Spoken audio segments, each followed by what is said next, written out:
Hello, my fellow Pikmin lovers. This is a lovely time to be in right now. Pikmin 4 is real, and we have played for hours upon hours of it. Today, I will share my biggest, honest review on Pikmin 4. So like and subscribe for future Pikmin content. Alright, Pikmin 4 is something special, something weird, something suspicious, but weird. It's confusing, something we all love, to the moon and back, but also something we needed because of the 10-year gap. I will try to go over everything about this game in my own words. This is all my own opinion. Don't watch if you haven't completed the game yet, because that would be spoilers. The gameplay in Pikmin 4 feels very snappy and smooth this time around, and it really shows when you're in game and throwing Pikmin fast at stuff. In this game we now have auto-targeting, which got a little weird and annoying for me personally when I'm trying to throw a Pikmin at things that I wanted to focus on. It's got that good and bad feel to it. The pointer in the other games were motion controlled. For the Wii and Wii U, the GameCube was still a pointer, but it was controlled with the analog stick, which gave you more freedom for the Wii version to throw your Pikmin wherever you wanted, and that felt more fun to me because throwing them in the wrong place and then seeing the consequences of what your Pikmin would do, like pick up something weirdly or get eaten, you know, it would be the fault of you, the consequence. Music for Pikmin games has always been unique and amazing to me. This game does follow that line, but might be the weakest of the games, but that's only because it reuses quite a few sounds from Pikmin 2. That's not a bad thing. I've 100%ed the game now, and I can't remember some of the area songs that played because they aren't very rememberable at first, due to them being more atmospheric sounds rather than actual songs, like we had in the first 3 games, more like 1 and 2. I remember a Pikmin 1 or 2 song very well, but these ones just don't hit me the same way, or stick right away. Maybe because I was younger back then and I heard them different and I replayed them a lot, so I would get to know them. Maybe I have to give this game a few goes till I get my head around the music. And now I'm older, but I feel they could have done a little better with music options. And why wasn't there an option to increase sound, so I can hear the area music rather than the sounds of the Pikmin or the sound effects around me? New types of Pikmin are always fun to use and see for the first time. Like, I still remember using the purples and whites for that very first time in Pikmin 2. I was so blown away at the thought of even having new types of Pikmin. This time around, we got Ice Pikmin and Glow Pikmin, which are very cute and lovable. I had a blast using the Ice Pikmin to freeze enemies and water. Such a good ability. Glow Pikmin were really cool as well for the night missions. They can stun by forming into a big ball of light. That was awesome. You just charge it up and then boom, they would stun them. Just watching that move, it was so cool. All of the Pikmin types come back in this game except for Bulbmin and Puffmin. I was disappointed when I found this out playing the game, but when you're down in the cave with the water wraith, there is a Bulborb that roams with little Bulborbs, just like where you would get Bulbmin, so this was the best we got to having Bulbmin. Not very nice for the people that love them from Pikmin 2, including me. The Glow Pikmin replaced them due to them being able to be used in caves with the seeds. And Glow Pikmin are immune to all elements, just like the Bulbmin were too. To whoever who likes Puffmin, Big letdown here is that they are no longer a thing. The puff stool is in the last area, but only hypnotizes your Pikmin, like the disco legs did. So no more Puffmen, I guess. Maybe they were too scary for newcomers to the game, or kids playing it, no idea. We now, for the first time, have all Pikmin types of an onion of their own, which is something mad and so strange to me. I love it. Like, even the white and purple have one now, which is really cool, because I get to finally produce my favourite Pikmin type, which is the white Pikmin. I love the little challenges to get to the purple and white onions though. Pretty challenging. Loved that. But very rewarding. Well, I can say for sure it's beautiful and reminds me how good looking the Luigi's Mansion 3 game was in the Switch when that came out. The background environments are just breathtaking. The flowers are photorealistic. The surface areas are very well designed. Love how each one takes on a season except for winter. No winter area this time, but I guess we got the house instead, so that was a great idea, I must say. Being honest, I would have liked it if we got more of the house, like more different rooms, maybe the attic, upstairs.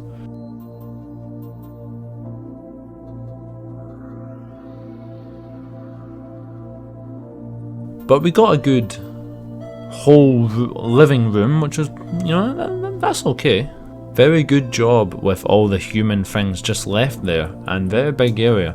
Pretty good. Vast landscapes are good for Pikmin because I just love seeing more things on the map that are huge compared to our captain in Ochi and the Pikmin.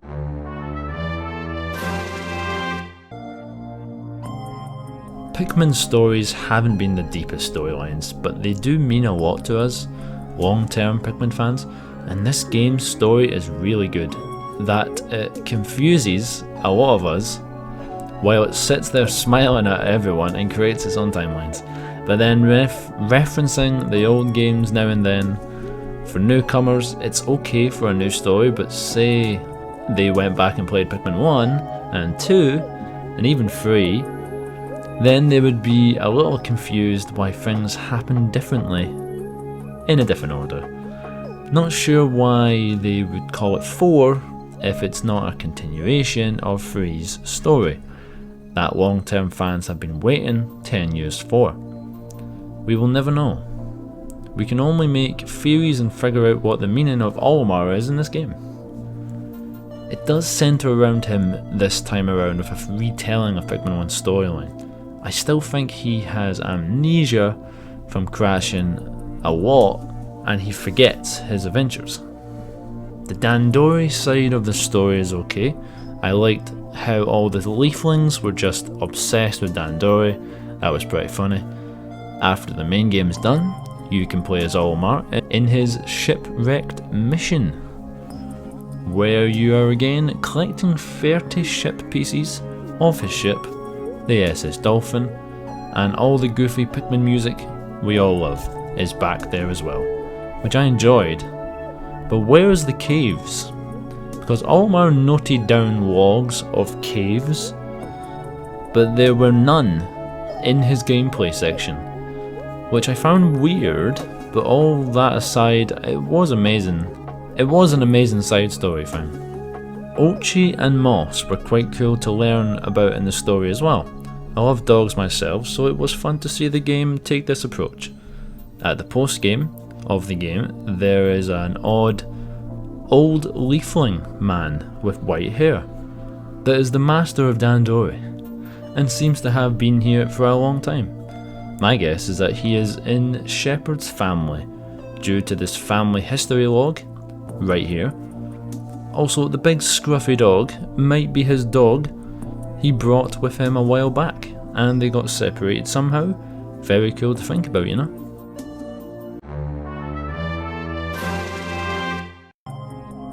The new features are great. I love the new upgrade system for your onions, the gear system, and the new pup drive for Ochi. These features help you on your gameplay and through the story, like carrying things with Ochi, digging, plucking, more Pikmin to your squad, damaging taken from enemies and other buffs. It's all good and it's all accessible quite easily to you from Russ or Shepherd. You also have this inventory where you can store items like bomb rocks, ice rocks, spicy sprays, bones, pick carrots and other cool items that you can use anywhere. The new camera in this game really does a good job at making fights seem more threatening, because things are just bigger than you, and I really like it down in caves with big bosses, just like that disco lights. That was amazing.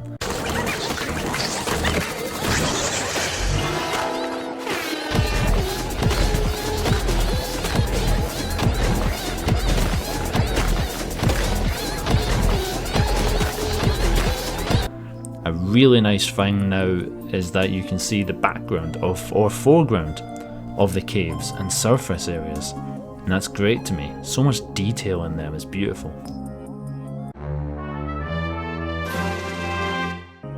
Okay, I love caves from Pikmin 2. They are simply awesome. We all love them. We love the music from them, the unique enemies they had deep down there. Pikmin 4 brings caves back in this love letter to Pikmin 2, but forgets the music part and adds one ambient song in 90% of them. That's just my opinion, which personally bugs me because I enjoyed the wacky upbeat music from Pikmin 2 caves, how each one had a different theme and music to set the tone going down, which I loved. Now on a good note, caves are back and more vast than ever, with really cool environments, which is great. I personally love the bamboo forest and the aquarium caves.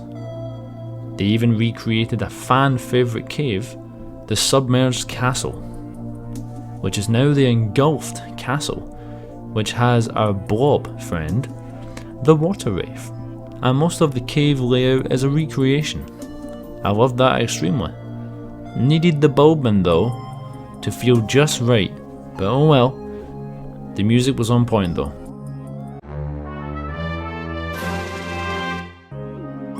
I just love when games give you so many new universe building elements with adding so much characters from so many planets.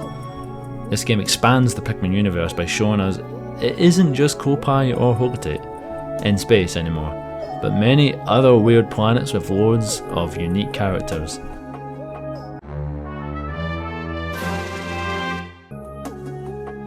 Your mission is to save all castaways that crashed here, either doing their own missions or just here for more content for their streams, just like this one. Good job on the world building. Louis is also here and he is fantastic in this game with all of his dialogue and funny moments.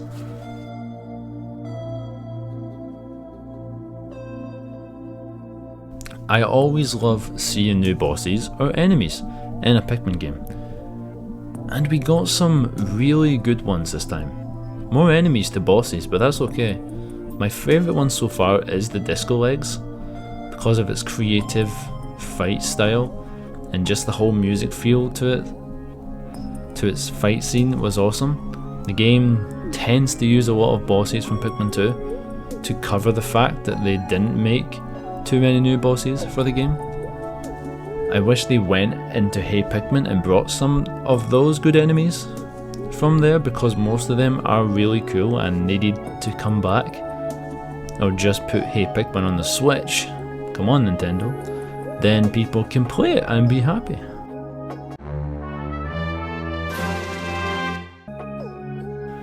Well, you all know I love Pikmin 2 so much, and I keep saying that. Pikmin 4 takes quite a few things from Pikmin 2. The game has a ton of Pikmin 2 stuff. I'll be saying Pikmin 2 in this video so many times. It has the caves, bosses, enemies, music, and referencing, which is fine and dandy, but you don't have to milk it dry. Pikmin 4 could have been its own game, but now it feels like a mix of 1, 2 and 4. Not enough 3 though. Yeah, where's Pikmin 3? It's kind of like a bit not in there. Don't get me wrong though, I loved every second of hearing Pikmin 2 themes and exploring all the caves. It was really fun. Same with the water wraith coming back, which was terrifyingly good.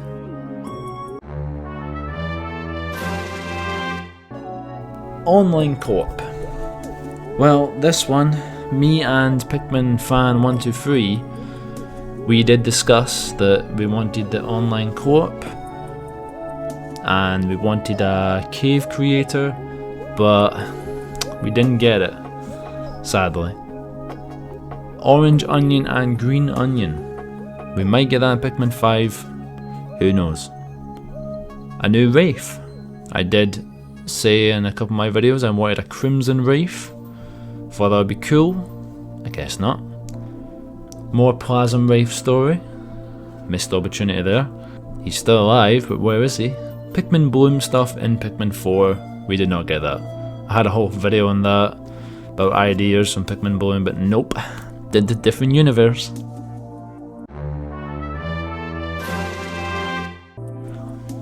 Alright, so these are some things that bugged me. No weather changes, like in Pikmin 3, where it would change the music as well. Too much Pikmin 2 inspiration. Not enough cave music. Needed to have more Pikmin 4 new bosses, rather than use old ones from 1 and 2 all the time. No bosses back from Pikmin 3, which is sad. No clear information if it's a continuation to Pikmin 3 or not. Where is the Plasm Wraith and what happened to it? I loved the mystery of that boss. No remix of the Piklopedia music. I think the Free Pikmin feature was okay, but I missed seeing all my Pikmin types together all at once. No Bulbmin was disappointing. No Puffmin was also not nice. Auto target was annoying sometimes. No past areas Alma went to. Great snappy gameplay. Loads of stuff to collect. New Pikmin types. Interesting story and range of characters. Olimar's shipwreck story. Pacing was good. New music was a 7 out of 10 for me. Pikmin 4 new bosses, really good. Night mode was awesome. Caves were fun. Side missions were a great thing to me.